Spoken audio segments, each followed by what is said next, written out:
Բարև ձեզ հարգելի դիտողներ, YouTube-յանի Մալիք եթերում զրուցելու եմ հանուն Հանրապետության կուսակցության փոխնախագահ քաղաքական փորձագետ Ռուբեն Մեհրաբյանի հետ ցանկության դեպքում կարող եք բաժանորդագրվել YouTube-յանի Մալիքին։ Բարև ձեզ, պարոն Մեհրաբյան։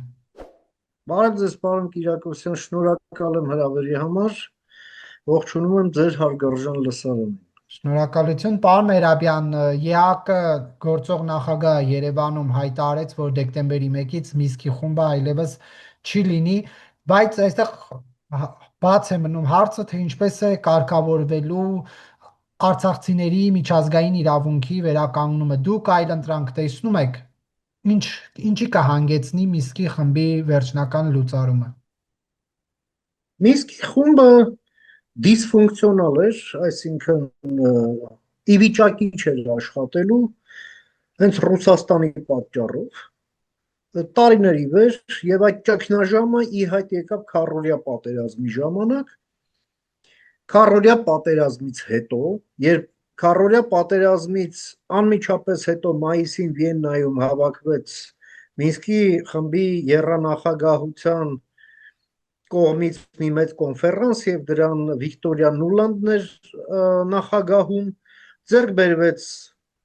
պայմանավորվածություններ պատասխանատվության մեխանիզմներ մտցնելու, որպեսզի պատերազմի չվերսկսման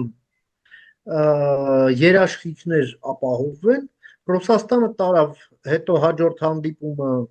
կազմակերպեց Սանկտ Պետերբուրգում եւ Սերժ Սարգսյանը գլուխը կախ վերկացավ գնաց այնտեղ վիժեցվեց։ Այդ ամենը ուղղակի արդեն լյուստրացիա արեց ռուսական քաղաքականությունը, թե ինչ է անում նա Մինսկի խմբում։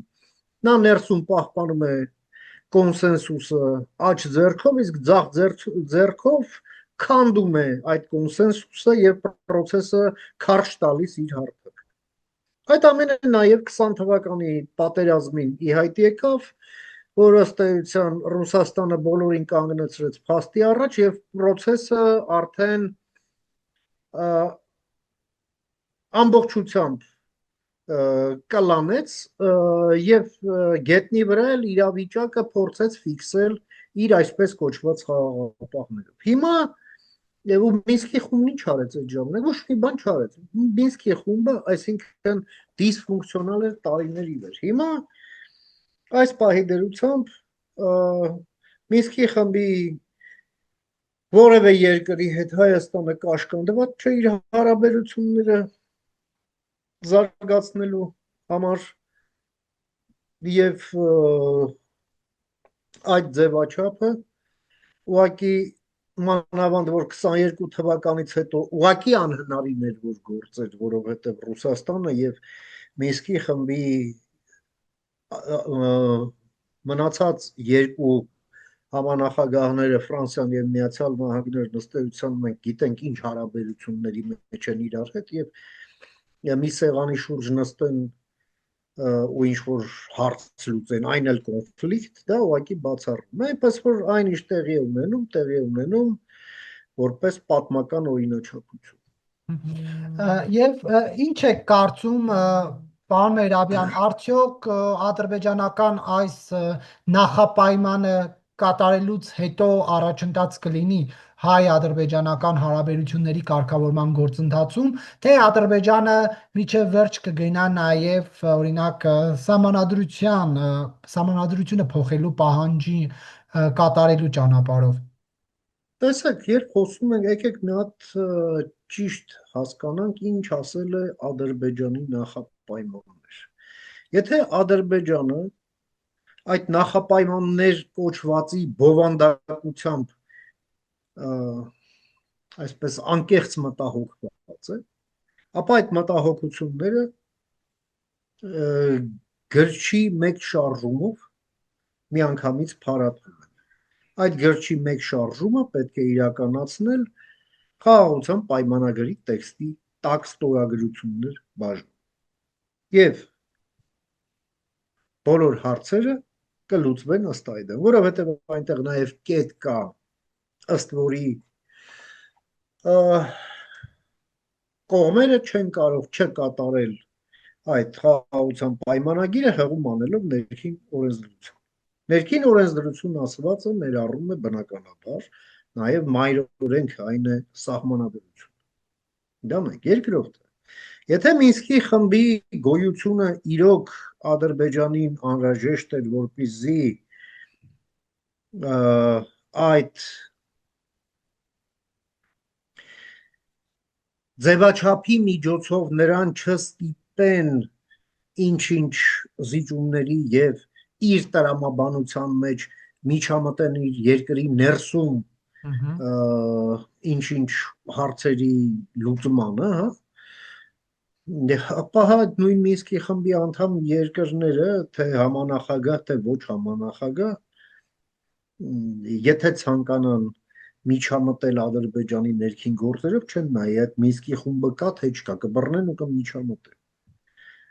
Հա։ Հետևաբար այդտեղ էլ որևէ, այսպես ասենք, օբյեկտիվ հիմք չկա։ Այլ հարց է հիմա կասեք, բա լավ, Ադրբեջանն ինչ է ասում։ Ադրբեջանը կարող ենք քննարկել, թե ինչու, ինչ-ինչ պատճառներից ելնելով, այո, չի ուզել եւ մինչեւ հիմա չի ուզում ստորագրել Հայաստանի հետ խաղաղության պայմանագիրը։ Բայց որպեսզի դրա մեղավորը լինի ոչ թե ինքը, այլ Հայաստանը, Հայաստանի վրա տարբեր մեղքեր են կախ տալիս եւ անունը դնում նախապայման,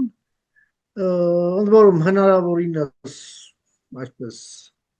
տոքսիկ Հայաստանի համար, իհարկե դա Մինսկի խմբին չի վերաբերվում, դրանով իսկ մատնացույց են անում Հայաստանին, թե ահա ձեր մեղքը, որի պատճառով խաղաղության պայմանագիրը չի ստորագրվում, եւ ահա թե ինչու է, որ դուք հայերը խոչընդոտում եք խաղաղություն, չնայած խոսում եք խաղաղությունից։ Հիմա մենք տեսնում ենք, որ երբ էր 2-3 օր առաջ Ադրբեջանի Միլի Մեջլիսի տարեց մի падգամավոր մի այսպես գաղափարով է հանդես գալիս,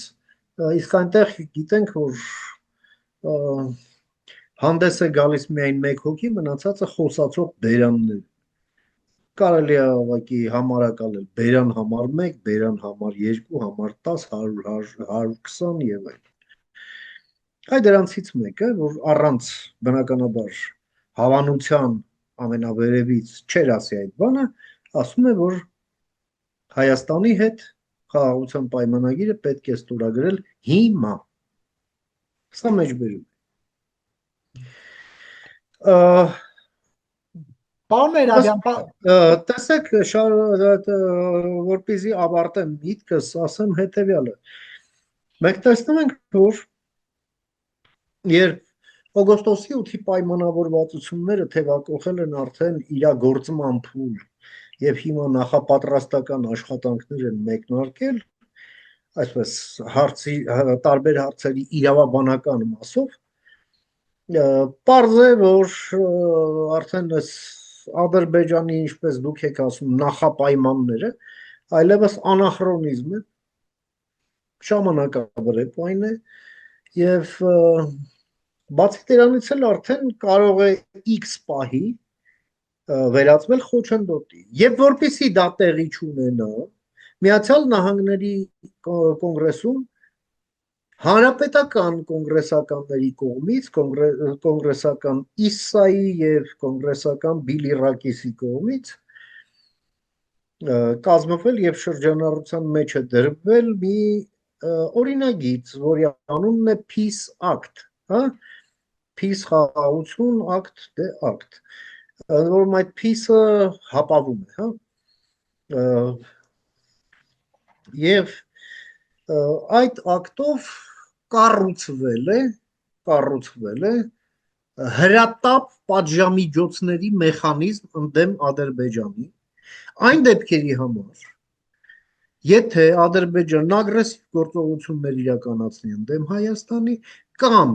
գործողություններ, որոնք ուղղված են օգոստոսի 8-ի համաձայնությունների խափանմանը։ Ընդ որում,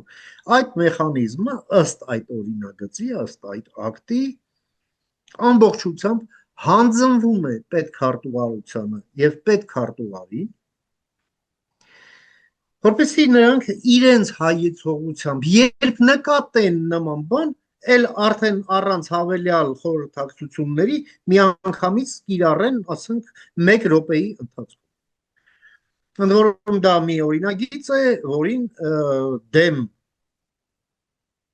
հայտարարությամբ հանդես եկան դաշնակ կոչվածները։ Միացյալ Նահանգներում ANC-ը իրենց այդ կազմակերպության միջոցով, ինչը ուղղակի խայտառակություն է, ստորություն է, դավաճանություն է, հակահայկական, հակահայաստանյան գործունեություն է, որի համար իրենք դեռ պետք է գլխով պատասխան տան եւ առիթից օգտվելով ես Ամերիկա հայերին, ովքեր կդիտեն մեր այս հաղորդումը, ուղղակի կոչ կանեմ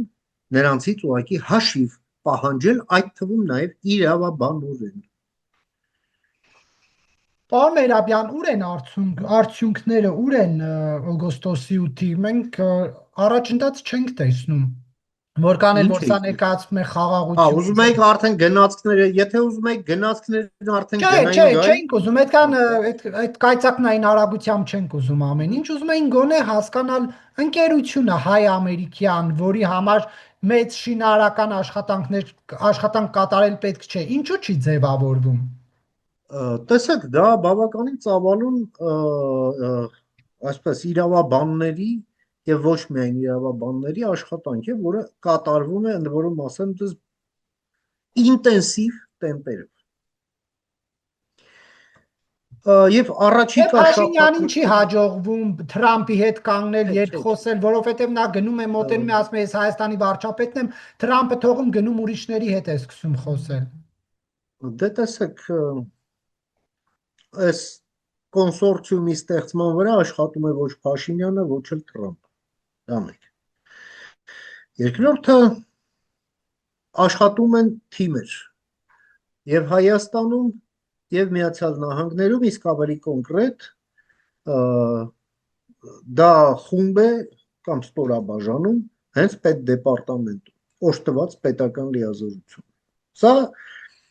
ծավալուն փաստաթղթերի համալիր է իրենից ներկայացնելու, որովհետև այս կոնսորցիումը պետք է ստանձնի կառավարումը, երկրորդը պետք է նախագծային աշխատանքներ կազմակերպվի, պետք է կառուցապատման աշխատանքներ կազմակերպվի, պետք է ներդրումներ ներգրավի, իսկ հետո արդեն պետք է կառավարի այդ բեռնափոխադրումները միջմայրցամաքային մեր հատվածով։ Բնականաբար այս ամենը պահանջում է այսպես ֆունդամենտալ իրավաբանական ամրագրք եւ դա մի օրվա աշխատանք չէ, բայց առաջիկա շաբաթներին մենք կունենանք դրա արդյունք։ Ինչ վերաբերվում է հուշագրերին, որոնք ստորագրված են արդեն երկկողմ ձևաչափով հայ-ամերիկյան հուշագրերին, դրանցով զբաղվում է մի այլ ստորաբաժանում պետդեպարտամենտում եւ դե նաեւ Հայաստանում։ Ընդ որում դրանք արդեն աշխատանքներ են, որոնք իրականացվում են ամերիկյան կողմից պետության եւ բիզնեսի գործընկերության ձևաչափով եւ ներգրաված է նաեւ հայկական կողմը։ Այստեղ ինտենսիվ աշխատում է Միացյալ Նահանգներում մեր դեսպանությունը, որը նաեւ ներգրավում է համապատասխան ոլորտի փորձագետների, մասնագետների եւ այլ։ Այս աշխատանքները մաքսիմալ արագությամբ իրականացնելու համար, բայց ուզում եմ ասել, որ սա տենց կայծակնային արագություն իհարկե իրատեսական չէ, բայց հաստատապես կարող ենք վստահ լինել, որ գործը ոչ միայն քնած չէ, այլև ինտենսիվ տեմպերով, դե որքան հնարավոր է, գնում է առաջ։ Ներքաղաքական պետական թեմաների անդրադառնանք, պարոն Մեհրաբյան, քննադատություններ կան, այսօր ենք հասել 37 թիվն է, արդեն երրորդ հոգևորականի նկատմամբ է իշխանությունը քրեական հետապնդում սկսում, ընդ որում կաթողիկոսի քրոջ որդին է այս մի սրբազանը։ Ձեր Դե մեկնաբանությունը։ գիտեք ինչ, Այդ բոլոր հիմնավորումները, թե ինչու է եւ ուր ենք հասել, ինչ եւ այլն, այդ ամենը իրավաբանություն է։ Ես դրան ինչ գնահատական տամ։ Կարդացեք պաշտոնական հաղորդագրությունները, այս պահի դերությամբ իրավիճակին ես էլ ձեզ հետ միասին ծանոթ եմ այդ հաղորդագրություններից, այդ հաղորդագրություններից էլ ավելացնելու բան չունեմ։ Կլինի, չգիտեմ, որ երրորդ հոգևորականը կամ դրա հաջորդը, թե դրա նախորդը։ Դե ուրեմն հասկանանք ինչ է տեղի ունենում, ստանանք պատշաճ տեղեկատվություն, նոր կանենք այսպես հեռուն գնացող հետևություններ առայն թե ուր ենք հասել, թե չենք հասել 37 թվի տպավորություն թողնում է ձեզ մոտ, ընդդիմադիրները իրենց զզգում են ինչպես 37 թվականին։ Դե ընդդիմադիրների զգացմունքների տերը ես չեմ, իրանք կարող են զգալ ինչ ուզում են, բայց սա 37 թիվ չէ, այլ 37 թիվը իրենց Ադրբեջանի կոմսոմոլ շեֆերի ժամանակ էր, երբ որ հազարավոր մարդկանց ռեպրեսիայի էին ենթարկում, ընդ որում առանց որևէ իրավական հիմքի, մինչդեռ այստեղ շատ կոնկրետ մեղադրանքներ կան, որոնք վարույթի Բայց օրինակ տեսեք, սրբազան մարդը ասում են, որ մեղադրանքը բան է, մարդկանց ընտրական իրավունքի վրա ինչ որ ազդեցություն ունենալը կամ միտինգների տանելու, չտանելու վրա ազդեցություն ունենալը, տանել չտանելու վրա ազդեցություն ունենալը։ Հոգևորական մարդը, Աստծո ծառան, ում պետք է ստիպի իր կամքին հակառակ հանի տանի Նիկոլ Փաշինյանի դեմ։ Դե ուրեմն դե ես այս պահի դրությամբ ես այդ այսպես ասենք փաստաթղթերը բնականաբար ես հասանելիություն չունեմ եւ դուք էլ չունեք, չենք էլ կարող ունենալ։ Տրված հնարավորություն պատշաճ պաշտպանություն իրականացնելու, այդ պաշտպաններն էլ տեսնում են այդ հիմքերը, թե նախաքննության, թե դատաքննության ժամանակ այդ բոլոր պատասխանները տալու համար։ Իսկ այս պահի դերությամբ էլ եմ ասում, կա կոնկրետ մեղադրանք։ Ինչի մասին է խոսքը։ Քիչ է իշխանությունը սարքում մեղադրանքները։ Եղավ այդ ապացուցել է պետք սարքում թե չի սարքում։ Որ սարքի եւ մենք էլ տեսնենք, որ սարքած է, կասենք սարքած է, բայց սարքած տեղ ի՞նչն է։ Կոնկրետ։ Ուղղակի գնալ 4 տարի առաջ տեղի ունեցածի հետ կապված նման աղմուկ բարձրացնել, արդյոք արհեստական չէ, արդյոք եկեղեցականների վրա հավելյալ ճնշում գործադրելու առիթ չէր սա ընդամենը։ Գիտեք ինչ, եթե պետությունը արդեն ձեր ասած տրամաբանությամբ է գործում, հա, լավ կոպիտ ասեմ, գրպանը հերոին կգցեր, կտաներ, կբռներ։ Հա, էլ չեր ընկնի, տենց ինչ որ 4 տարի, թե 3 տարի, թե չգիտեմ քանի տարի առաջ կամ ոչ առաջ դեպքերի հետևից ու կոնկրետ ասենք մեղադրանքներ կազմեր ներկայացնել։ Հա, եթե ուզենար ճնշել են Ադրբեջանում ո՞նց են։ Այդ թող իրենց Ադրբեջանի կոմսոմոլ շեֆերից հարցնեն։ Կամ իրենց սիրելի Ռուսաստանը ո՞նց են անում։ Նույն ձևով էլ գիտեք թե բանի հետևն են։ Չէ։ Իրենք մեղադրում են իշխանությանը նրանում, որ մեր իշխանությունը գործում է այնպես, ինչպես դա անում է, դա արվում է Ալիևի Ադրբեջանում եւ Պուտինի Ռուսաստանում։ Իրանք դա են մեղադրում։ Իսկ ես հիմա ասում եմ, եթե տեղավորվենք այդ տրամաբանության մեջ, իրանք հիմա լղոզված կլինեին ասֆալտների վրա։ Այսքան բան։ Եվ կարիք չէր լինի սենց երկար բարակ աղմկոտ պատմություններ սարքել։ Եղավ, հենց որ թող հանգիստ գլուխները դնեն բարձին, առավոտյան զարթնեն, իրենց ընտանիքի անդամների ներկայությունը իրենց շուրջը վայել են 37 թիվ չկա եւ ամեն ինչ անելու ենք որ չլինի այդ թվում նաեւ իրենց Ադրբեջանի կոմսոմոլ շեֆերի ջանքերը որպեսզի մնան ապարդյուն Պարոն Մերաբյան, քննչական կոմիտեն նշում է, որ գործընթացը տեղի ունեցել հավաքներին մասնակցելուն հարկադրելուն, ընտրական իրավունքի իրականացմանը խոչընդոտելուն եւ խոշոր չափով վստահված գույքի հափշտակություն կատարելու դեպքերի առթիվ նախաձեռնված Այո, քրեական վարույթի նախաքննության շրջանակներում եւ թվարկում է ինչ է հայտնաբերել խոզարկության ընթացքում։ Էլեկտրոնային տեղեկատվություն պարունակող կրինչներ, առանձնապես խոշոր չափերով գումար, ոսկե, արծաթյա մեծաքանակ զարդեր, մի շարք առևտրային կազմակերպությունների անվամբ տրված բազմաթիվ բենզինի կտրոններ։ Այդ կադրերը դուք տեսաք, օրինակ այդ այսպես ասած իրար կողք շարված եվրոները, դոլարները, դրամները, ինչպես կարող էր եկեղեցականի մոտ լինել։ դե ես չգիտեմ ինչպես կարող է լինել եւ հենց դրանք էլ առգրավվել են, որպեսզի ողջեն թե ինչպես կարող է լինել կամ ինչպես կարող է չլինել։ Դուք եք ասում, չէ, Աստծո ծառա, Աստծո գառ եւ այլն։ Հիմա ես չգիտեմ, քննիչը ես չ... Առգրավողները ավելի լավ կիմանան ինչ են առգրավել, այդ առգրավվածից ինչ եզրակացություն են անում, ինչ իրեղեն ապացույց է իրենից ներկայացնում առգրավվածը եւ մեզ էլ տեղեկացնեն, մենք կլսենք, կհասկանանք, այնպես ինչպես ընդունված է։ Այլ բան էս վարքյանին ես ինչպես դուք, այնպես էլ ես։ Այո, ես էլ ունեմ ձեր նման հարցեր, ես այդ հարցերը եւս տալիս եմ, կիսում եմ եւ ձեզ հետ միասին սպասում եմ պատասխանի, բայց հաստատապես այդ պատասխանը ես չէ որ պետք է տամ։ Հակաեկեղեցական համակարգված արշավի հերթական դրսևորումն է սա, ըստ Մայր Աթոռի, ինչպես կմեկնաբանեք։ Անամոթություն Մայրաթոռի կողմից ուղղակի անամոթություն, որովհետև ես ասացի, թե դատելով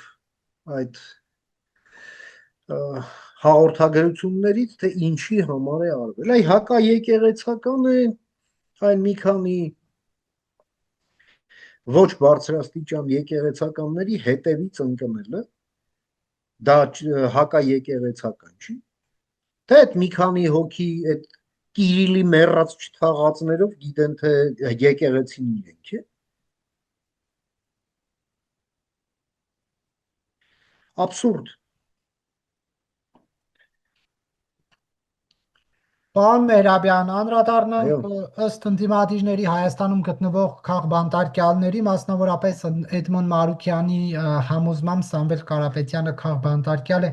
ինչպես կարող է ժողովրդավար երկրում լինել քաղբանտարկյալ։ Հայաստանում չկա քաղբանտարկ։ Վերջակետ։ Ասում է Էդմոն Մարուկյանը, Սամվել Կարապետյանը, Միքայել arczepiskopos Աջապայանը, Բագրատ Գալստանյանը։ Մարուկյանն ասա։ Այո։ Մարուկյանը կարող է ասել, բայց քաղբանտարկյալ, որպեսզի այդ սահմանումը լինի վավեր, դրա համար Մարուկյանի ասելը քիչ է։ Մարուկյանը շահ ունի, ասում է քաղբանտարկյալ։ Բայց դրա համար կան չափանիշներ։ Քաղբանտարկյալ է, ըստ որոնց X անձը քաղբանտարկյալ է, թե քաղբանտարկյալ չէ։ Բացի դրանից էլ մենք տեսնում ենք ամենամյա Հայաստանին վերաբերվող զեկույցներ, որտեղ քաղբանտարկյալների առկայության մասին որևէ բառ տառ գոյություն չունի։ Բացի դրանից Հայաստանում կան նաև դեսպանություններ տարբեր, շատ տարբեր, որևէ մեկը, ասենք, քաղբանտարկյալի անուն տալով հայտարարություն չի տարածել եւ այլն։ Հայաստանի ղեկավարությունը հազար ու մի Դե հիմա անդիմությունն ասում է պաշտոնյաների հետ է, որևէ մեկը, այսինքն այդ ամենը պետք է նաև միջազգային ճանաչում ունենա, հասկանում եք։ Մենակ Էդմոն Մարուկյանը ասեց, հետո ինչ։ Էդմոն Մարուկյանն էլ կարող է ասել, այս X-ը քաղբանտարկյալ է, Y-ն էլ այլ մոլորակային։ Հետո ուրեմն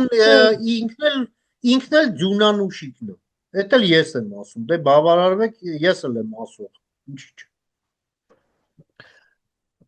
Ընդդիմությունն ասում է, այս ինչ բան է, Եվրամիության, այս եվրոպական երկրների դեսպանները աչքերը փակ, ականջները փակ, ջուր առել բերանները նստել են։ Առաջ մեկի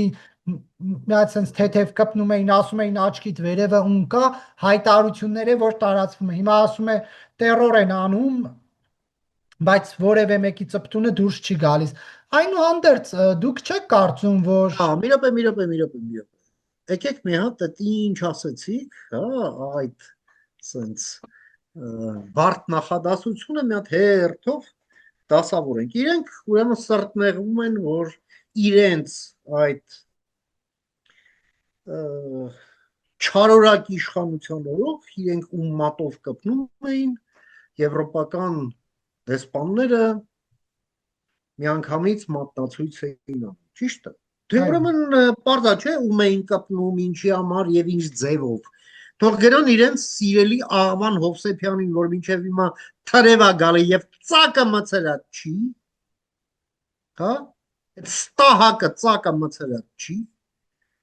Այդ թող գնան իրեն հարցնեն, ինքը ձևը կասի, ինքը ինչ էր անում եւ իրենք էլ եզրակացություն կանեն, թե ինչ էին եւ ինչու էին ասում եվրոպացի դեսպանները։ Դա մեկ։ Իրենց լավագույն ուրեմն բացատրություն տվողը իրենց այս սրտնեղացության մտահոգության այդ ամենայն հայոց կլուչնիկն թող գնան հարցնեն։ Այդ մեկ։ Երկրորդը հիմա ասում են,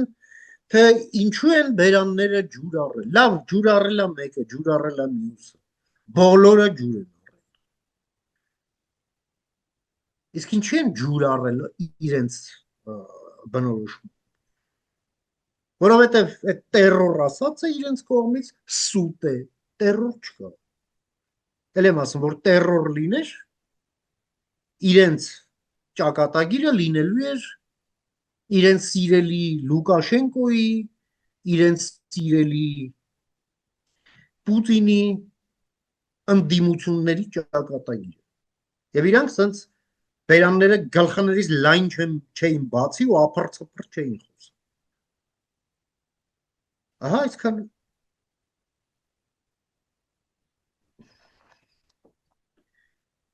Պարոն Մեհրաբյան, Սամվել Կարապետյանի շուրջ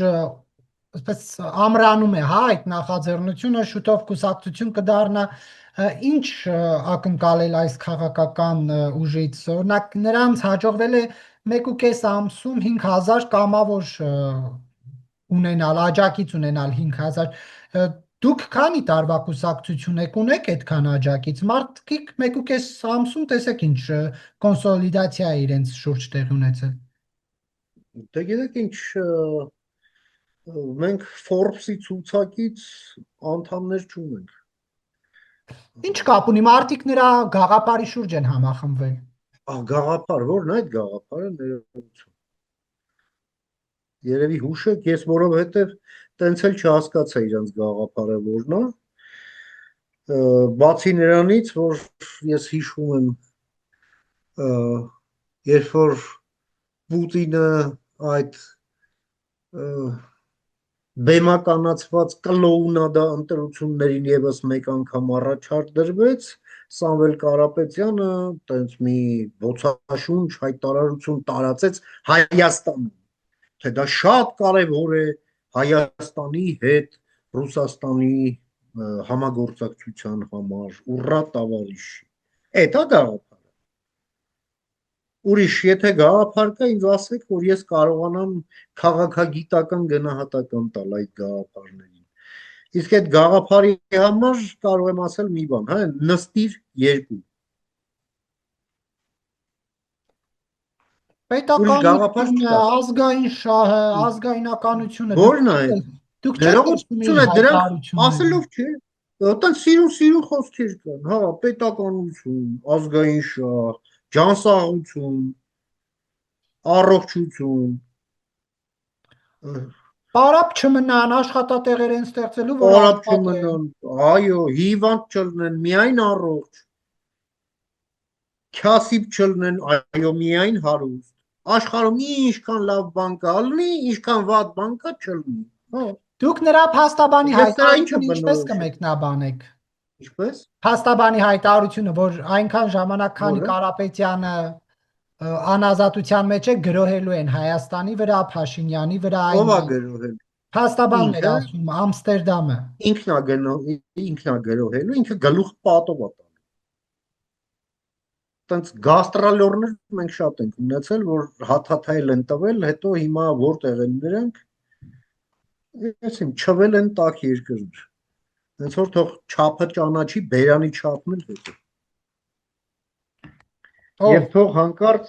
Եվ թող հանկարծ չխաբվի իր Նիդերլանդների նման հիանալի երկրի մայրաքաղաքի հետ համահունչ ազգանվանը թող չխաբնվի այդ ավանտյուրիստ Շան որդին։ Եվ թող Հայաստանին էլ հաթաթա չտա Հայաստանի ներսում։ Դե դա ասում են իրավական առումով նկատի ուներ։ Ինչ է իրավական։ Որ իրավական լուրջ գործեր են Դրան անել։ գործից խոսա, ինք գործից բան չի ասել, ընդհանրապես արել է մի շարք այսպես քաղաքական հայտարարություններ, մեկը մյուսից անտաղանդ եւ մեկը մյուսից ցինիկ եւ անընդունելի։ Ու ես ուղակի նաեւ առիթից օգտվելով համարում եմ կոչ եմ անում իշխանություններ դրա վզից բռնել, պերսոնա նոն գրատա հայտարարել եւ վտարել Հայաստանից։ Թող գնա գրոհի ու ուզում։ Դուք կարծում եք սեփական նախաձեռնությամբ են այդ հայտարարությունն արել, թե Ես չգիտեմ, օրինակ համաձայնեցրել է իր ինչ տարբերություն։ Ինչ տարբերություն, թե մեծ։ ինչի համար է արել այդ հայտարարությունը բավարար հիմք է նրան վզից բռնած Հայաստանից վտարելու համար։ Վերջ։ Կարծում եք սա Հայաստանի Հանրապետությանը գրոհելու սպառնալիքներով Հայաստանի Հանրապետության ներսում հրապարակային հանդես եկող փաստաբանա թե ով է ինչա թե տիեզերը գնացա կամ գիմնաստ կարևոր չի։ Նմանները այո արժանանալու են պերսոնա պետք է արժանանան պերսոնա նոն գրատայի։ Այնպես ինչպես Զատուլինը, Սիմոնյան, Մարգոն, մեկը մյուս։ Նույնն էլ այդ նախկին երիտասարդը։ Այնուհանդերձ դուք կարծում եք Կարապետյանների հետ համաձայնեցրած էր այդ Ես չգիտեմ։ շեշտադրումներով հայտ։ Ես այդտեղ որևէ բան չեմ կարծում, որովհետև չգիտեմ, մեկ եւ երկրորդն էլ ինչ կարծեմ։ Անիմաստ է որևէ բան կարծելը, որովհետև դա ըստ էության բան չի փոխում, ես խոսում եմ իր հրապարակային արած հայտարարության մասին, տալիս եմ գնահատական որպես անընդունելի եւ տալիս եմ խորհուրդ, նաեւ կոչ եմ հնչեցնում նրան պերսոնա նոն գրատա հայտարարելու։ Մնացածը լիրիկա է, որը կարծում եմ հետաքրքիր չէ։ Ինչի Ամենադեպս վտանգներ կա, ինձ էլ, որ պետք է նրան անցանկալի անց ճանաչել։ պես Ինչ չհասկացա։ վտանգներ կան, որ պետք է անցանկալի անց ճանաչել։ Վտանգի հարցը չի։ Այստեղ պետության արժանապատվության հարցն է։ Իսկ իշխանությունը, որը ներկայացնում է պետությունը եւ ներկայացնում է քաղաքացիներին, չէ, պարտավոր է այդ բաները հաշվի առնել։ Վտանգի մասին չի խոսքը։ Խոսքը արժանապատվության ընդունելի եւ անընդունելի լինելու մասին։